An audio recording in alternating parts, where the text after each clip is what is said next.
इंद्रदेव ने सोचा कि नारद जी लगता है मेरा इंद्रासन यानी स्वर्ग की कुर्सी लेना चाहते हैं, इसीलिए ये इतनी कठिन साधना कर रहे हैं। और क्या चाहिए होगा, ये तो संत है, इनको क्या चाहिए। नारद जी की समाधि भंग करने के लिए इंद्रदेव ने कामदेव को भेजा। किसे भेजा?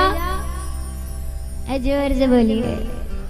कामदेव को। जागे रहना जरूरी है। रात में चौकीदार क्या कहते हैं? जागते रहो, ताकि कोई चोर उचक्के हो तो वो भाग जाए समझ के कि यहाँ कोई जाग रहा है। चौकीदार को भी पता है कि रात के 3 बजे कोई जागने वाला, लेकिन ये भी पता है हमारे जगह रहने से चोर तो भाग ही जाएगा, घर वाले जगह चाहे न जगह। कामदेव आए और नारद जी की समाधि भंग करने में लग गए। बहुत प्रयास किया, पर बहुत प्रयास के बाद भी नारद जी ने नेत्र नहीं खोले। कामदेव ने अपनी हार मान ली। अब हाथ में बढ़िया फूलों की माला ली और नारद जी की प्रशंसा करते हुए, जय हो नारद जी, अरे आपके जैसी साधना। गए नारद जी को माला पहनाई और वाह रे प्रभु की लीला। कामदेव के इतने प्रयास से नारद जी ने आंखें नहीं खोली थी, और जैसे कामदेव ने बड़ाई के 2 बोल बोले, नारद जी ने फट से आंखें खोल दी। बड़ाई सुन के अच्छे अच्छों की आंख खुल जाती है, पर ये समझिएगा, ये बड़ाई में खुली हुई आंख अभिमान में बंद भी हो सकती है। नारद जी ने तुरंत नेत्र खोले। अब कामदेव ने प्रशंसा करना शुरू किया, वाह नारद जी, अरे मैं तो वो कामदेव भगवान शिव के ऊपर जब गया प्रहार करने अपने पुष्पों का धनुष बाण लेके, भगवान शंकर ने भले भस्म किया, पर क्रोध आया था भगवान शिव को उन पर। उन्होंने मुझ पर क्रोध किया तभी तो भस्म किया, पर आपकी साधना तो उनसे भी एक कदम आगे निकल गई। मैंने आपकी समाधि भंग करनी चाहिए, पर धन्य है आपने तो क्रोध भी नहीं किया मुझ पर। नारद जी को भी लगने लगा, बात तो ये सही कह रहा है, क्रोध नहीं किया, काम का प्रभाव हुआ नहीं, इंद्र के सिंहासन का लोभ मुझे है नहीं। नारद जी सोचने लगे, ये तो सारे भगवत तुल्य लक्षण आ गए हैं। अब नारद जी महाराज पहुंचे, जहां जहां जाएं, इंद्रलोक पहुंचे, इंद्र ने बड़ाई करी। फिर पहुंचे भगवान शंकर के पास कैलाश। जैसे पहुंचे बाबा बैठे, आइए देवर्षि आइए, राम कथा करते हैं। बाबा से नारद जी ने कहा, अरे राम कथा तो हमेशा होती रहती है, पहले एक दूसरा काम कथा सुनिए, हमारे साथ क्या क्या हुआ। जितना काम चरित था वो सब सुना दिया। बाबा ने कहा, ओ हो देवर्षि, हमें सुनाया, हमें तो ठीक लगा, अच्छी बात है, लेकिन भगवान नारायण से बिल्कुल मत सुनाइएगा। अब नारद जी मन में सोचे, अरे वो तो हमारे सबसे बड़े हैं, उनको तो सुनाना सबसे ज्यादा जरूरी है, उनको नहीं सुनाएंगे तो किसको सुनाएंगे। ये भोले बाबा ना मुझसे ईर्ष्या कर रहे हैं, मेरी प्रशंसा ज्यादा हो रही है ना, क्योंकि इन्होंने क्रोध तो जीता नहीं, मैंने क्रोध भी जीता है। नारद जी हाथ में बढ़िया वीणा लिए चल पड़े।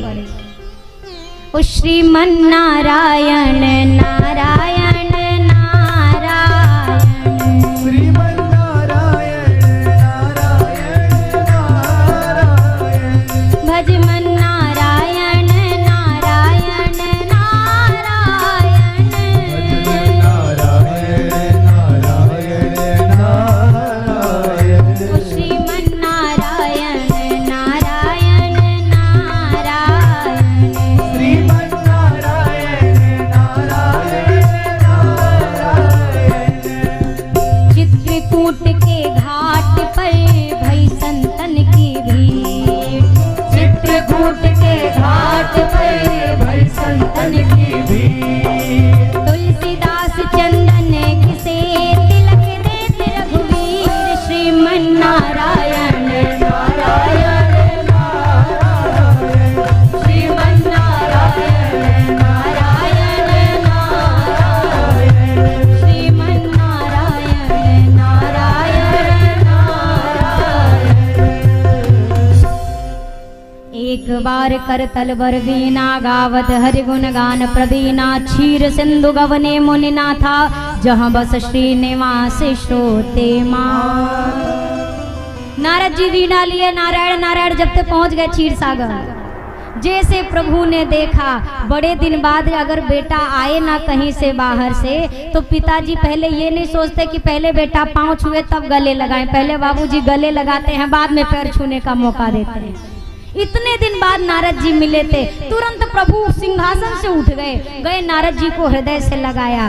पर अब नारद जी को क्या लगा, ओ हो, हमें तो लग रहा था हम बताएंगे तब पता चलेगा, इनको तो पहले ही पता चल चुका है, क्योंकि आज तक तो ये हमें उठ के स्वागत करने हमारा नहीं आए, आज आए हैं, इसका मतलब नारद जी के बारे में, हमारे बारे में प्रभु जान गए हैं कि अब थोड़ा पद प्रतिष्ठा नारद जी की अलग है। प्रभु ने अपने बगल आकर आसन दिया। नारद जी वहां नहीं, यहाँ बेटी यहाँ। अब नारद जी को जब बगल बैठने का मौका मिला और लगाव तो पूरा 100 का हो गया, भगवान जान चुके हैं अब ये पहले वाले नारद जी नहीं हैं। प्रभु ने कहा नारद जी बड़े दिना पे दर्शन दिए। सोचो भक्त भगवान से कहे प्रभु बहुत दिन बाद आपके दर्शन मिले, तो ये बात समझ में आती है। फोड़ना भी तो है, अभी हवा थोड़ी कम थी तो और प्रशंसा करके और प्रेशर में हवा दी ताकि जल्दी फूटे। अब प्रभु ने एक काम किया, बिरचे उमग महुनगर जही सत जो जन विस्तार, श्रीनिवास पुरते अधिक रचना विविधे प्रकार। एक माया की नगरी बनाई जहां पर माया का राजा, माया की राजकुमारी शील निधि राजा हैं और प्रभु की माया ही विश्व मोहिनी बनी है। नारद जी गुजरे, सोचे ये कौन सी नगरी है, चलो जरा देख के आते हैं। गए, शील निधि ने आसन दिया, फिर विश्व मोहिनी को बुलाया। अब जिसका नाम विश्व मोहिनी है, सोचो कितनी सुंदर होगी प्रभु की माया, कितनी सुंदर, ये दुनिया कितनी सुंदर लगती है, और तो साक्षात माया ही रूप लेके खड़ी है। नारद जी ने ज्यों विश्व मोहिनी को देखा, देखते रहे एकटक। शील निधि ने कहा महाराज हाथ देख लो जरा बिटिया का क्या लिखा है, अब तो त्रिकालदर्शी हो। नारद जी ने कहा हाँ, बिटिया के कर में लिखा है, विश्व मोहिनी के कर में लिखा है कि जो अजर है अमर है उसी से इसका विवाह होगा। नारद जी ने क्या पढ़ा, जिससे इसका विवाह होगा वो अजर अमर हो जाएगा, सब बताया। अब नारद जी के मन में एक बात आ रही है, बाबूजी तो हमारे बहुत दिन से कह रहे थे विवाह कर लो, पर हम ही टाल रहे थे। हमें लगता है गृहस्थी इतनी भी बुरी नहीं है, हमारे बाकी तो भ्राताओं ने किया ये विवाह, एकमात्र हमने नहीं किया। हमें लगता है अब गृहस्थ आश्रम में प्रवेश करना चाहिए, बड़े बड़े महात्माओं ने किया, क्या बुराई है। अब निर्णय ले लिया तो सोचा अब कन्या, विश्व मोहिनी से ठीक कन्या अभी तो फिलहाल कोई नजर नहीं आ रही। ले नारद जी हो गया बंटाधार। एक बार सुदामा जी ने कन्हैया से कहा प्रभु थोड़ा अपनी माया बताओ ना, माया क्या है। द्वारिका में थे तो कन्हैया ने कहा देखो सुदामा जी बाद में बताएंगे, चलो पहले समुद्र में एक एक डुबकी तो लगाए, ले द्वारिका आए हो। सुदामा जी ने डुबकी लगाई, जैसे डुबकी लगाई क्या देख रहे कि बिल्कुल समुद्र के अंदर एक नगर बसा हुआ है। वहां पहुंचे सुदामा जी, वहां के राजा ने अपनी बिटिया से विवाह करा दिया सुदामा जी का। सुदामा जी की संतानें हो गईं। कुछ दिन बाद पत्नी की मृत्यु हो गई। उस राज्य का नियम था कि पत्नी के साथ पति को भी चिता पे बैठना पड़ता है। अब सुदामा जी को सब पकड़ के लेके जा रहे, चलो आपकी पत्नी नहीं तो आप क्या करोगे। अब जबरदस्ती अब ले जाके चिता पे बिठा के बस आग ही लगाना बाकी है। अब सुदामा जी जोर से चिल्लाए, अरे कन्हैया बचाओ। ठाकुर जी ने गर्दन पकड़ के बाहर निकाली, कब से डुबकी मार रहे हो। सुदामा जी ने कहा डुबकी, बोला और क्या, अभी एक ही डुबकी तो लगाई आपने। सुदामा जी ने कहा हमारे तो बरस बीत गए, हमारे तो लड़का बच्चा सब परिवार पूरा तैयार था वहां, ये क्या था। ठाकुर जी ने कहा भी डुबकी लगाने से पहले पूछा था ना कि आपकी माया क्या है, यही हमारी माया है। एक डुबकी में जो कई युग को समेट कर रख दे, ये मेरी माया है। प्रभु की माया। नारद जी कह रहे हम ही विवाह कर ले। तुरंत खड़े हुए, बाहर आए। अब क्या सोच रहे हैं, अरे जप तप कछु ना होई, एही काला हा विधि मिलई कवन विधि। ना जप होगा ना तप होगा ना तपस्या होगी, पर वो कन्या मिलेगी कैसे। समय तो है नहीं कि तपस्या करके भगवान को प्रसन्न करूं फिर वरदान मांगू, इतनी फुर्सत नहीं, स्वयंवर है अगले ही छोड़। अब याद आया भक्त के द्वारा की गई भक्ति कभी व्यर्थ नहीं जाती है। जिस प्रकार से आपकी एफडी आपके विपत्ति काल में काम आती है, उसी प्रकार आपके भजन का फिक्स डिपॉजिट भी ऐसे समय काम आता है जब ये वाली संपत्ति साथ छोड़ देती है। नारद जी को याद आया, अरे मोरे हित हरि सम नहीं को, मोरे हित हरि सम नहीं को, यही अवसर सहाय सोई हो, यही अवसर सहाय सोई हो।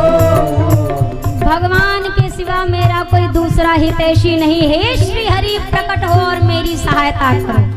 भगवान की ही तो लीला, भगवान तुरंत प्रकट हुए। कहिए नारद जी कैसे याद किया? नारद जी ने अब कैसे सीधा सीधा बोल दें कि अब हमें ब्याह करना है। अब सोचो कोई किसी से 40-50 की उम्र तक कहा जाए भैया ब्याह कर लो, 40 तक ब्याह कर लो, 40 बरस तक ना ना ना ना हम विवाह नहीं करेंगे। अब 45 के बाद वो सोचे कि हम विवाह कर लें, तो अब घर में बाबूजी कैसे कहेगा, बाबूजी हमारा विवाह करा दो, संकोच लगेगा ना। अब नारद जी सोच रहे जगत पिता से कैसे कहूँ विवाह करना है, तो थोड़ा सा प्रभु से गोल मटोल, प्रभु आपके हिसाब से गृहस्थ आश्रम कैसा होता है? बोला बहुत सुंदर होता है, हम भी तो हैं। बोला अच्छा प्रभु आप भी तो चाहते होंगे आपके भक्तों का घर बढ़िया बसा रहे, खूब आनंद। अरे बिल्कुल हम तो यही चाहते हैं। तो प्रभु हम सोच रहे हैं जब आप इतना चाहते ही हैं तो क्यों ना हम भी विवाह कर लें। ठाकुर जी मुस्कुराए, वारे नारद जी 2 मिनट पहले नगाड़ा पीट रहे थे, काम को पराजित करके आया हूं मैं, एक ही मिनट में भूल गए। ठाकुर जी ने कहा बड़ा उत्तम विचार है, आपको तो विवाह करना ही चाहिए, तो मुझे क्यों बुलाया? नारद जी ने कहा वो देखो प्रभु शादी ब्याह में सारा काम अपने घर से नहीं हो पाता, थोड़ा उधार लेन देन करनी पड़ती है। ठाकुर जी ने कहा बिल्कुल बिल्कुल ये तो होता ही है बात व्यवहार में। क्या चाहिए वैसे आपको? गरुड़ चाहिए, सुंदर वस्त्र चाहिए, आभूषण चाहिए, क्या चाहिए कि कन्या ढूंढूं? देवर्षि ने कहा ना ना ना कन्या मत ढूंढना, कन्या तो हमने ढूंढ ली है। ढूंढ भी ली नारद जी इतनी जल्दी जल्दी? अच्छा तो मुझसे क्या चाहते हैं? बोला प्रभु अरे आपन रूप देहु प्रभु मोहि, आपन रूप देहु प्रभु मोहि, आन भांति नहीं पावऊं ओहि, आन भांति नहीं पावऊं ओहि, आन भांति नहीं पावऊं ओहि। क्या कहा नारद जी ने? वो बात यह है कन्या बड़ी सुंदर है और हमारा थोड़ा बैरागियों वाला वेश है, आप बहुत सुंदर हैं और वो भी बहुत सुंदर है, तो हम सोच रहे हैं अगर आपका चेहरा हमें एक दिन के लिए उधार मिल जाता, आपन रूप देहो। ठाकुर जी ने कहा मांगने वाले तो बड़े देखे पर ऐसा चतुर कभी नहीं देखा, रूप हमार ब्याह तुम्हार, मेरा रूप ब्याह आपका।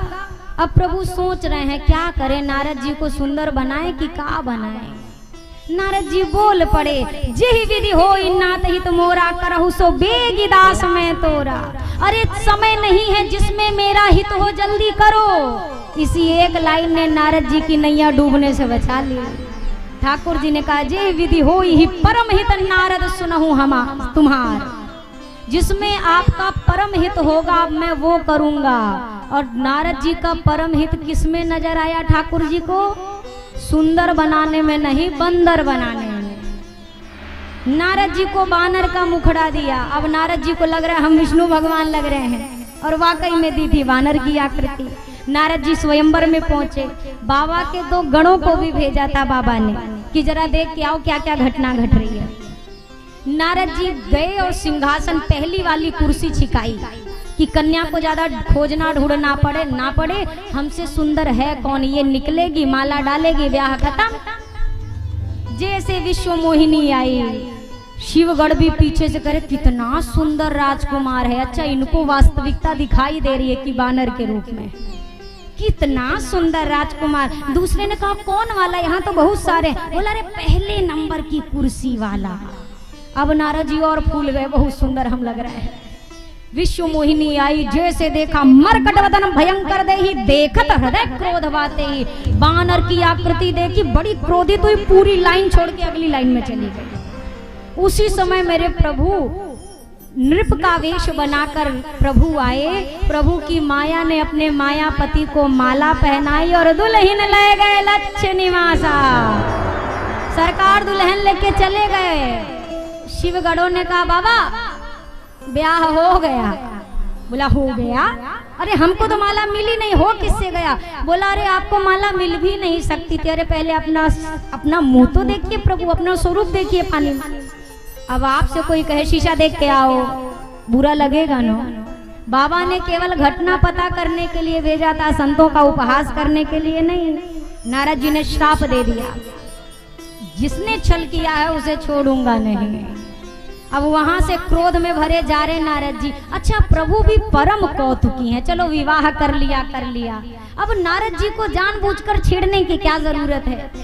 सामने से आकर मिल गए नारद जी के सामने भगवान। और कैसे आए हैं? एक तरफ लक्ष्मी जी को भी बिठाया और एक तरफ अपनी विश्व मोहिनी जिनसे अभी अभी विवाह किया, दोनों के बीच में खुद बैठे। और उल्टा नारद जी से कह, नारद जी आपका कुछ खो गया है क्या? बड़ी देर से आप परेशान घूम रहे हैं।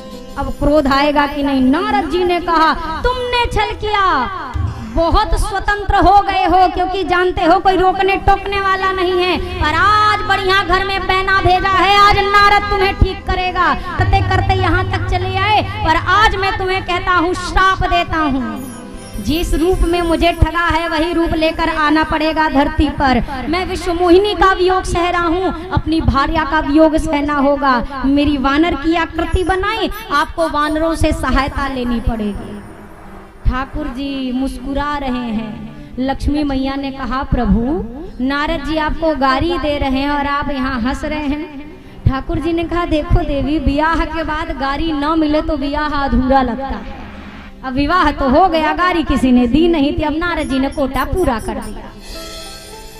प्रभु ने माया का पर्दा हटाया। अब नारद जी चरणों में गिर गए, क्षमा प्रभु क्षमा। प्रभु ने कहा जपहु जाई शंकर सत नामा। क्षमा किया और कहा ये सब मेरी इच्छा से हुआ देवर्षि, आप निश्चिंत होकर जाएं और भगवान शंकर के शत नाम का जाप करें।